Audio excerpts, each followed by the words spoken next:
Bien le bonsoir les Blaugrana, ça va ou quoi les phénomènes? Hier sur cette chaîne même, on proposait juste, on mettait juste en avant une idée quelconque, une idée comme tant d'autres proposées sur cette chaîne, c'était la venue de Marcus Rashford. Et ce n'est pas sorcier faire la liaison entre les deux dossiers, c'est-à-dire Rashford qui doit quitter Manchester United dès cet hiver avec une option de prêt, et de l'autre côté le Barça qui nous parle de vouloir se débarrasser de Ansu Fati, de vouloir vendre dans le meilleur des cas Araujo. Il ne fallait pas être devin pour lier les deux dossiers, qu'il y avait des chances d'aller chercher Marcus Rashford malgré qu'il ne fait pas l'unanimité, mais force est de constater que le contexte irait super bien pour les deux parties, que ce soit de Rashford ou que ce soit celle du FC Barcelone. Je m'expliquerai au cours de cette vidéo actualité. On passera en revue évidemment le dossier Araujo, les Blaugrana. Si vous voulez soutenir la chaîne, le petit like, le petit abonnement, je vous prends pas plus de votre temps et on se plonge dans cette vidéo actualité. Commençons par l'information qui nous indique qu'il y aurait déjà un accord entre le FC Barcelone et la Juventus. Bon, j'en doute, surtout avec les propos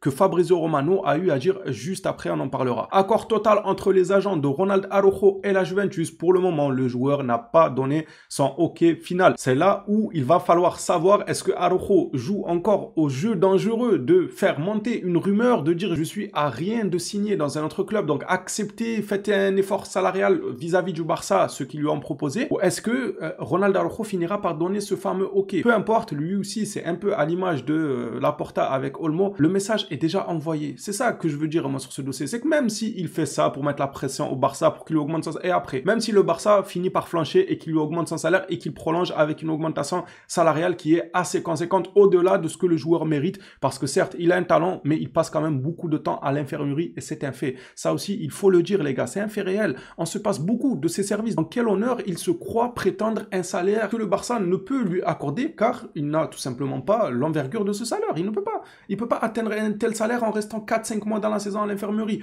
Faut arrêter de déconner à un moment donné. Araujo joue à un jeu dangereux. Est-ce qu'il finira par donner son OK final ou pas? Le message catastrophique, lui aussi de son côté, il est transmis. Son image, elle a été bafouée dans ce dossier vis-à-vis de nous, les supporters Blaugrana. On n'aura probablement pas le même regard sur lui à l'avenir, même si je maintiens et je continue de dire que moi, j'aimerais qu'il reste au club. Mais j'aurais un regard différent sur lui. L'un n'empêche pas l'autre. Fabrizio Romano, lui, de son côté, déclare que rien ne se passera autour de l'affaire Araujo avant la fin de la Supercoupe. Il y aura des négociations entre les clubs après la fin du tournoi. Là, c'est dimanche. Dimanche, les gars, on gagne cette coupe. Évidemment, ça va être une formalité. Je compte sur vous pour être présent pour le débrief d'ailleurs de cette fameuse finale qui oppose le Barça au Real Madrid. Après celle-ci, tout va s'accélérer. Soit on aura l'officialisation d'Araujo du côté de la Juventus, ou peut-être même Arsenal qui réussira à tirer son épingle du jeu dans le temps additionnel. À voir. Arteta, il en est capable. Il peut venir le shipper au dernier moment. En tout cas, avant cette finale-là, on n'aura pas forcément de grandes informations, en tout cas pas d'officialisation. Pour clôturer ce dossier autour de Ronald Araujo, Elena Condis nous rapporte que Araujo n'est pas content de la façon dont Barcelone essaie de faire venir Jonathan Tah. Alors là, franchement, je tombe de haut. C'est l'hôpital qui se fout de la charité. Et c'est le cas de le dire pour Araujo qui est souvent à l'infirmerie et donc à l'hôpital. De qui il se fout? Comment ça, il n'est pas content que le Barça veut recruter Jonathan Tah? Il faut qu'on lui demande son accord pour aller se renforcer. Encore, tu m'aurais dit c'est quelqu'un sur qui tu peux compter toute la saison. Le gars, il est fiable. Il a une bonne santé d'enfer et tout ça. Il est solide, il est tout le temps présent pour aider le groupe. Peut-être qu'il se dirait, on a Koubarsi, on a Christensen, on a Inigo Martinez. Pourquoi ils essaient de ramener Jonathan Tah? C'est pour me pousser vers la sortie. Mais là, toi, tu n'es pas solide. Donc, que tu restes ou pas, un dossier comme Jonathan Tah, un joueur comme Tah, libre gratuitement pour l'été prochain, le Barça se doit de faire ce coup-là, avec ou sans toi. Ça, il faut le savoir. Parce que lorsqu'il est là, sa santé n'est pas indéfaillible. Et le Barça ne peut pas compter que sur ça. On n'est pas dans le monde des bisounours. Je me répète souvent sur ça, mais il faut que tout le monde l'imprègne. On va pas dire, non, mais c'est pas bien, on va pas ramener Tah, on a quand même Araujo.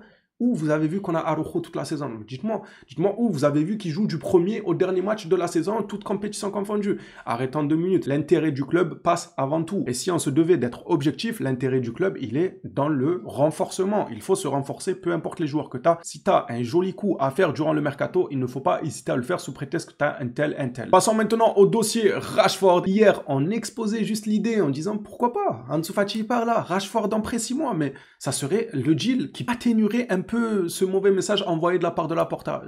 Bon, pardonnerai, c'est un grand mot, parce que franchement, il a joué avec les palpitations de notre cœur, les gars, dans ce dossier Olmo, Pau Victor, tout ça. Bref, je ne vais pas forcément utiliser des mots comme pardonner, tout effacer. Non, on va rester mesuré, mais ça pourrait redorer un peu son image. Moi, hein, me concernant, évidemment, je ne parle pas non plus au nom de toute la communauté Blaugrana, me concernant, je me dirais, ouais, Laporta, là, t'es en train de laver un peu ton honneur. Tu te prends un pressing de la part de Tebas sur le dossier Olmo. Ils font tout ce qu'ils ont en leur pouvoir et c'est même pas terminé. Là, j'ai même pas envie de parler de ce dossier, mais Tebas va lancer un recours à la justice pour annuler l'officialisation de l'inscription de Olmo et Poko Barsi. On en a marre de ce dossier, je vais pas le rouvrir, mais c'est pour dire, si jamais Rashford venait à rallier la Catalogne, on peut quand même s'estimer heureux. On revient de très loin durant ce mercato hivernal. On est passé de peut-être pas avoir Pau et Olmo pour le restant de la saison à avoir Pau et Olmo et se débarrasser d'Ansu Fati et ramener Rashford. Mais ça serait monstrueux. Lisant ça ensemble, Juan Marchi, le Barça va tout faire pour faire venir Marcus Rashford en prêt jusqu'à la fin de la saison. Pour moi, c'est un deal qui serait parfait pour les deux camps. Le Barça a besoin de ce genre d'attaquant percutant,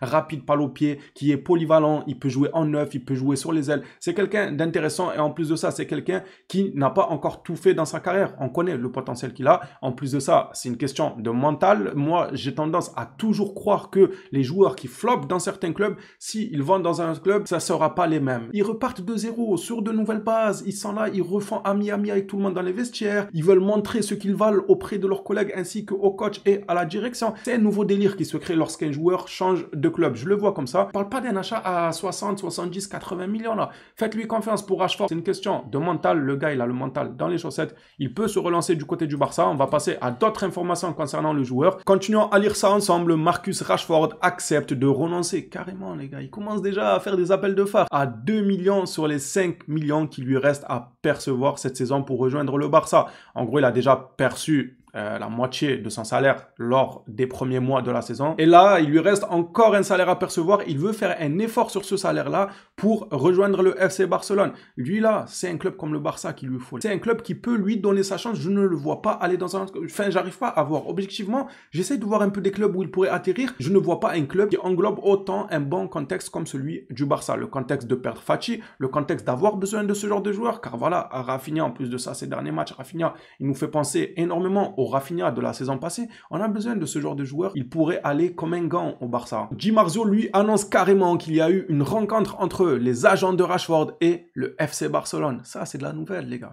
Ça s'accélère. Je vous ai dit, les gars, on revient de loin, mais c'est pas encore terminé. On peut très bien manger d'ici la fin du mercato. Hier, l'agent de Rashford a rencontré le Barça, c'est selon Di Marzio. Et pour clôturer cette vidéo actualité, on termine par cette nouvelle concernant Leao. Juan Marchi indique que le joueur ne fait pas l'unanimité au sein de l'administration du club, tout simplement. Bien que Rafael Leao soit apprécié au Barça, il ne fait pas l'unanimité. Le staff technique reconnaît ses qualités, mais estime qu'il existe d'autres ailiers sur le marché qui pourraient mieux convenir. Cependant, le président Juan Laporta reste un fervent partisan de son recrutement et son éventuelle signature n'est pas encore totalement écarté. Bon, Laporta, il est fan de son recrutement ou il est juste ami avec son agent. Si vous voulez mon avis, il est ami, même un très grand ami de l'agent de Leao. Ça peut aider dans quelques dossiers, même beaucoup aider. Les phénomènes, j'aimerais vous lire à votre tour sur ces dossiers-là. Qu'en pensez-vous du dossier Araujo? Même si je commence un peu à cerner l'avis de la communauté, on se rejoint à peu près tous pour dire la même chose sur ce dossier. Maintenant, Rashford, c'est un nouveau dossier. J'aimerais vous entendre dessus. Qu'en pensez-vous? Rashford en prêt pour 6 mois, est-ce que vous prenez ou pas? Je ne veux pas voir quelqu'un qui me dit non. Là, je vous demande votre avis, mais d'une manière à imposer la dictature. Et je vous laisse pas le choix de me dire non, mais on n'a pas besoin de... On a besoin, s'il vous plaît. Mettez tous oui. Oui, Rashford, je prends. Oui, je prends. Personne n'a le droit de dire non. Sinon, on va tous attraper sa veste dans l'espace commentaire, ceux qui nous disent non. Non, plus sérieusement, défendez votre avis si vous trouvez qu'on n'a pas besoin de Rashford, même si je trouverais ça lunaire que quelqu'un arrive à trouver le moyen de nous dire qu'on n'a pas besoin de Rashford en prêt 6 mois. Mais bon, pourquoi pas? Il faut de tout pour faire un monde. J'attends votre argumentation dans l'espace commentaire. Bon, Leao, c'est du vu et revu. Donc, je pense qu'il n'y a pas grand-chose à dire sur ça, mis à part attendre des nouvelles sur ce dossier. Les phénomènes, ça sera tout pour cette vidéo actualité. Merci à tous ceux qui soutiennent la chaîne. On s'attrape à la prochaine vidéo sur le Barça. D'ici là, prenez soin de vous les Blaugrana.